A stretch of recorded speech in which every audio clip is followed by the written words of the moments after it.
Nobody f***ing with Twista, I be having a feeling irrelevant, and I be killing them off with my elegance. I am a scorpion, like I'm an elephant. As the bloody trickles fell, this genia, murder men like sickle cell anemia, swell from bulimia, repel like hydrocortisone, fly you for your dome. Fill 'em with venom, and then I'ma stomp 'em off into oblivion. Like I'm a million, like I'm a billion, like I'm a trillion, I'm a gazillion. What? Pack of dope that a hike can't snort alone, it's for your own. Good when I vaccination, no vaccinations able to subtract the facing of black Jason, I'm axe embracing. Hit him in the body with a millimeter, cause I gotta put him in the dirt. Put him in the middle with the money, cause I know I gotta get it, cause I know I gotta work. Relevant 691 when they come to longevity, I am the first. When it be coming to traveling with it, their bodies are rappers, then I am the hearse. Carl Terrell Mitchell, aka Twista, born November 27th, 1973. Today's feature in the world of rap and hip-hop means more to the genre than most ever give him the credit for, while in the back of their mind they've heard about or were there to understand his importance to not just the Chicago rap scene, but adds to what hip-hop in itself means, an expression of oneself no matter race, creed, or stature in society. It was created by the less fortunate as a way to enjoy ourselves in the environments placed in, using music and a skill set in seek of being different from everyone else. Speaking of skill, when you talk about that element of hip-hop, you can't help but mention guys like Twista that has honed his rap style for over 30 years to the point not just anyone can get on the mic and do what he does. There's many popular rappers out today you can look at skill-wise and find hundreds of rappers across the world that can and are doing the same things, especially today where it's more beneficial to sound like the wave instead of testing your own out and seeing if you can create one of your own. Twista's flow has been called the Choppa Style flow, made famous by guys like Tech 9, Twista, Bone Thugs, Mac Lethal, Big L, Busta Rhymes, and a few others that went the extra mile to show when it came to being an MC, many were good, but only a few were willing to perfect vocabulary and pronunciation like these guys. Even Jay-Z early on in his career would find local popularity using the Choppa Style flow, inspired by another guy that used this flow often, his mentor at the time, Jaz-o. It's not just the flow that made Twista special, but his consistency and work ethic were unmatched. Just look at his discography, and it tells a story of a guy that was passionate about the music first. Most rappers you'll meet will tell you that rap for them is about getting paid, while a guy like Twista, if there wasn't rap music, there likely wouldn't be a Carl Mitchell. He and rapping go hand in hand, which is why he entered the Guinness World Record book all the way back in 1992 as a rookie in the game for the fastest rapper, spitting out 11 syllables per second. He released his first studio album in 1992 and his first platinum album in 1997 called Adrenaline Rush that put Twista on a mainstream level. My first encounter with his music was the 1996 feature on Do or Die's Po Pimp, and all I could think about and kept playing back was Twista's verse on that song that was perfect.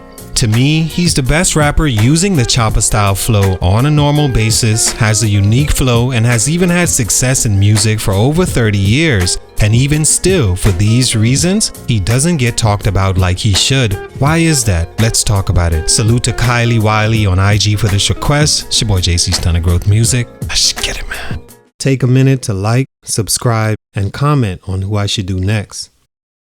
Twista is a rapper from Chicago, Illinois that decided early on he wanted to be a rapper. He initially went by the name Tongue Twista, known for rhyming faster than average rappers at the time, signing with Loud Records, who heard his song Mr. Tongue Twister Hocus Pocus, and were, as he says, fascinated by it and offered a deal.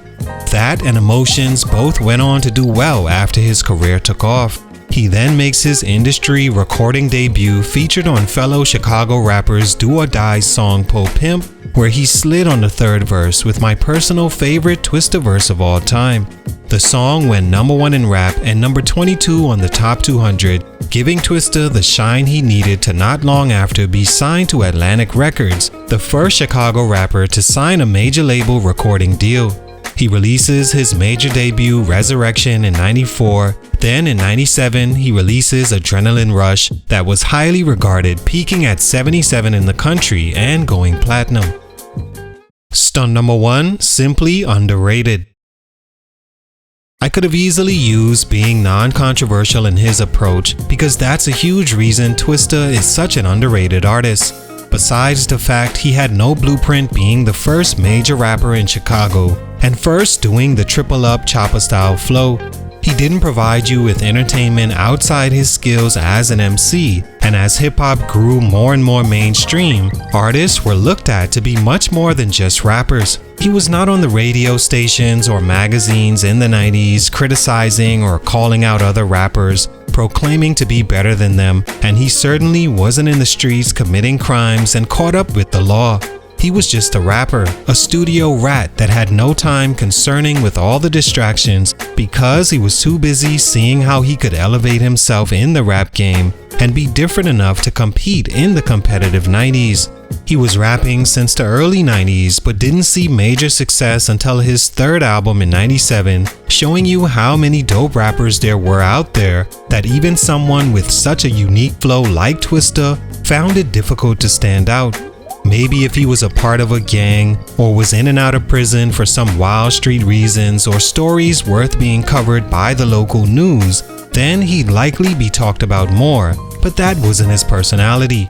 Even in the music, he's never all in the videos or screaming over the song prior to his verse. He just smoothly delivers some of the most technically skilled verses ever and makes his way to the side, and I can see how that could be overlooked. He spoke with Big Facts podcast and explained how clout chasing can get you attention, but that he's not a fan of it because you have to put so much of yourself out there and eventually you'll do it for the wrong reason and it backfires. He stays to himself and has never been one of controversy, and it leaves he and his music underrated and overlooked often. Stunt number 2, Hit-Making Machine. Something Twista compared to his peers hasn't been over his career.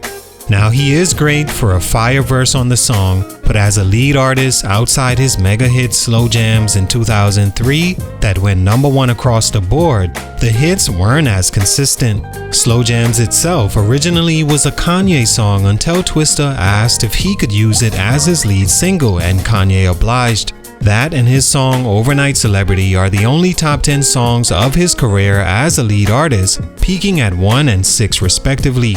He did have back-to-back albums that did really well in 04 and 05 in Kamikaze, and the day after, Kamikaze eventually going double platinum and representing the peak of Twista. On there, he had some big features, names like Ludacris, 8 Ball and Too Short, Jamie Foxx, T.I., CeeLo, Anthony Hamilton, Kanye West, and even R. Kelly, the old celebrated R. Kelly before anyone cared about his deviances. That album was not just great for Twista, but represented one of the best albums of the entire 2000s. In fans' eyes, his second classic album. Adrenaline Rush 2007 followed and peaked at number 10 on the charts, but didn't have the hits like the albums prior, failing to go at least gold, mainly because Atlantic didn't push that record like they did his others, seeing as Twista was more of a seasoned and established artist they most likely would have to part ways with to usher in their new 360 deals to their new artists. So they did enough to recoup what was invested in the album, and later both parties agreed to cut ties. Skill-wise, there weren't many as good as Twista, but it didn't always lead to hit songs on the charts or ones the label wanted to push, and that added to him being underrated as an artist. Stunt number 3, no major label backing.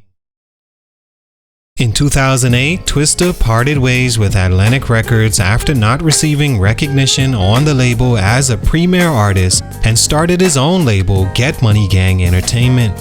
Maybe in these times, going independent had a better chance of keeping or gaining success for Twista, but in the late 2010s, an artist like him, who didn't make a name for himself through controversy or outside of rap, therefore staying in the news, just kind of faded to the background among the newer artists and artists creating names for themselves during the late and beginning of the 2010s, one of hip-hop's pre-golden eras.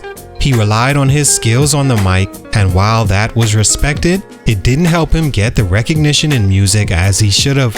In Twista personality, he kept working and kept releasing music in 2009, 10, 14, and 17, with his Category F5 album peaking at number 8 in the country, with the song Wetter going gold.